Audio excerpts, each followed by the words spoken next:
పత్రిక అపొస్తలుడైన పౌలు గారు జ్ఞాపకం చేస్తూ ఉన్నాడు.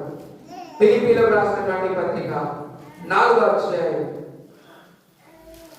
ఫిలిప్పీలకు రాసిన పత్రిక 4వ అధ్యాయం 6-7 వచనాలను మనం చూస్తే క్రిస్మస్ విషయాన్ని ఒక మాట జ్ఞాపకం చేస్తున్నాడు. ఏంటో తెలుసా? దేన్ని వచ్చి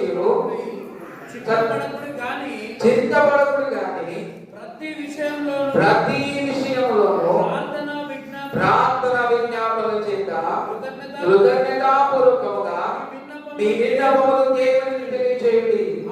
అప్పుడు సమస్త జ్ఞానములకు మించిన దేవుని సమాధానము యేసుక్రీస్తు వలన మీ హృదయములకును మీ తలంపులకును కావలి ఉండును. చూడండి, క్రిస్మస్ అంటే దేవుని సమాధానం.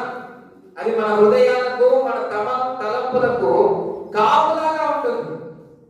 క్రిస్మస్ అంటే సమాధానం. క్రిస్మస్ అంటే కొందరు ఇవ్వడం అని చెప్తారు, కొందరు తీసుకోవడం అని చెప్తారు. కానీ నేను అంటాను, క్రిస్మస్ అంటే సమాధానం. భూమి మీద ఎంత వెలబెట్టినా కొనలేనిది సమాధానం.